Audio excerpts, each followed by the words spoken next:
Markets don't bottom when news improves. They stabilize when selling pressure slows, institutions stop panicking, and regulation starts drawing real lines. And that's what today is going to be about, because while everyone's panicking and price is still the topic of conversation and heavy on everyone's mind, the structure underneath crypto is quietly shifting.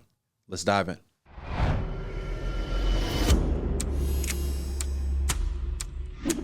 A lot of you guys are wondering, how do you make money when crypto is going down? One way you do that, which is controversial, but has been able to make and sustain a lot of people through these markets, is by leverage trading. So check out some leverage trading that we're doing on BloFin. Currently in a position on Bitcoin, up $2,300, pulling back. My high was about $4,400. Didn't take profit. It was actually using the restroom and talking to my kids. So within those about 20 minutes, pull back. So we see the candle. So it's decision time. Do you take profit or do you let it ride potentially as it continues to make new highs? You can see my entry point. Been in profit most of this trade, and it looks like we're going to make another leg down. So I will TP there. This is one way you are able to profit while markets are pulling back. Now, I don't typically do this, but you could even take a short position knowing that we're seeing a pullback here. Just basic TA. You see the pullback, you see the counter trend line, and you see the base here, which would be level of support. You could take an entry here as well if you wanted to. This is more so if you're experienced to take shorts on Bitcoin. I don't recommend taking shorts on Bitcoin. I don't recommend it ever because like long term, Bitcoin is going to go up. Now, with that being said, when we do take a position, it looks like I put a limit order by accident, but I'll take a market entry just as an example so you guys can see. I know what I'm doing. I've been trading a long time.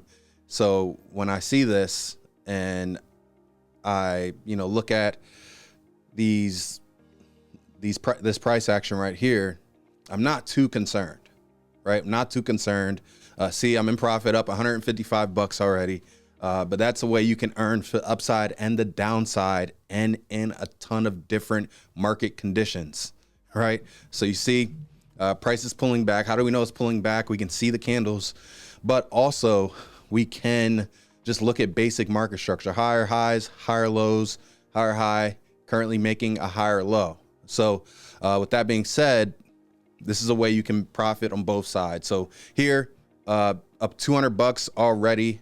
Probably going to close just because I do not like taking short positions on Bitcoin no matter what. Even though I was right here, I don't like taking short positions on Bitcoin. Just one of the rules that I typically have. But BloFin is what we're going to be trading. So we're going to be documenting this journey as we continue to survive and maintain through these markets. Very exciting time to be in crypto, but also I know a lot of you people are asking us, how do you maintain, with outside of your spot holdings, outside of your standard crypto holdings? This is one way you can do it. Tons of practice, tons of not only research, but also discipline that's needed to trade these markets. More than just candlesticks, guys. Price action, technical analysis are used when you are leverage trading these markets, especially crypto. So let's start here. Bitcoin ETFs are stabilizing, not reversing. So let's start with Bitcoin ETFs because this is where institutional behavior shows up first. So here, just taking a look at this article, ETFs extend rebound as 145 million in fresh inflows hit the market, extending last Friday's $371 million rebound.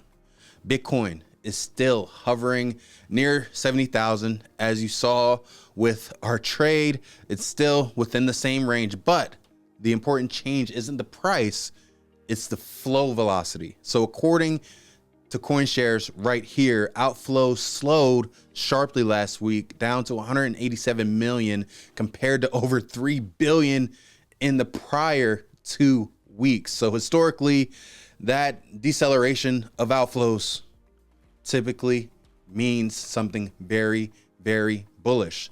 So Bitwise also adds another important note here. It's that early Bitcoin holders are not exiting. They're trimming exposure, taking partial profits, but not abandoning the asset at all. They're staying in, in crypto, staying in Bitcoin, still have exposure. So this isn't a mass exodus, it's just a rotation. So love what I'm seeing here. I love the numbers as well that are laid out right here. So you can see daily net inflows, and then we see the cumulative total inflows, total value traded, and total net assets are still high. So there's no clear single catalyst behind the decline, but some market watchers, they're saying here, link the volatility to Bitcoin's increasing institutionalization, including ETFs, and concerns that broader financialization could dilute the asset scarcity narrative. So very, very exciting time to be in crypto. And everyone is panicking. Not everyone, but most. You know, I'm getting the text. Are you okay? How you doing? Oh, I heard about crypto. Oh, I heard about that Bitcoin. I'm still not in, but you know, we're getting the messages. All right. Whether it's personally, whether it's on the email, whether it's on Telegram, like we get it. Right. But this is the most exciting time that we have seen historically for people to capitalize on getting good positions in their favorite projects. So next up, we have Polymarket. Polymarket files federal lawsuit against Massachusetts, questioning the state's ability to regulate event contracts. So zoom out to regulation, because this fight shapes crypto's next decade. This is why we're covering it right here. Most people are going to look over and say, oh, just another lawsuit. No, these things matter. Just like the XRP SEC lawsuit mattered, decisions like this and how this plays out matters as well, because pretty much Polymarket is challenging the state's attempt to regulate prediction markets under gambling laws. Polymarket's argument is simple but powerful. Congress gave authority over event contracts to the CFTC, not individual states. So this isn't just about Polymarket.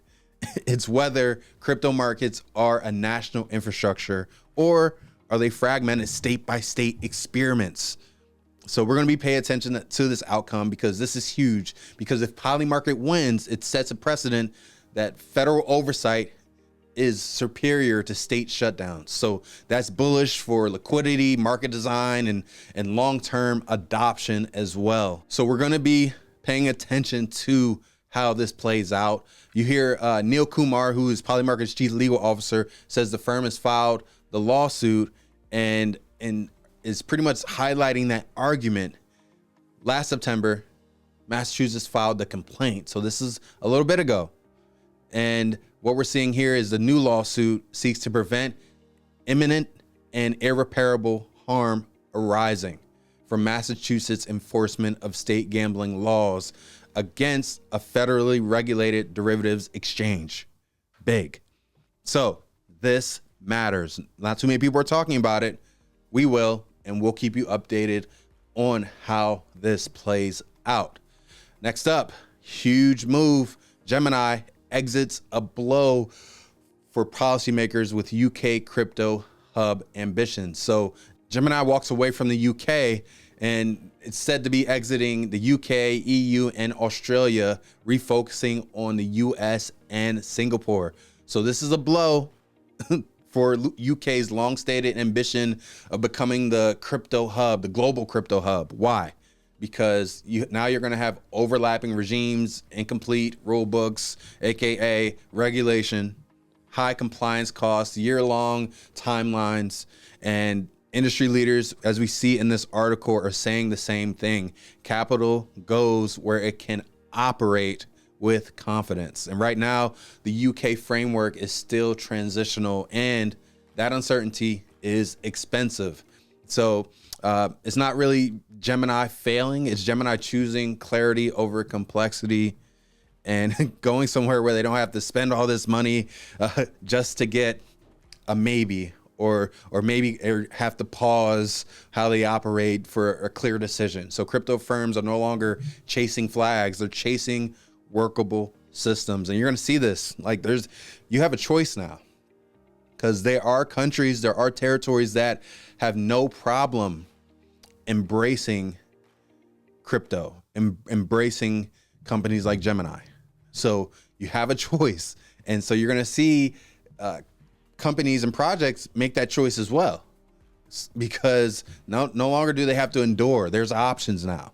There's always been options, but there's definitely options now when you have countries embracing the shift in how things are being done, and a shift in crypto and crypto clarity overall. So if we connect all the dots and put these together, we have ETF outflows slowing.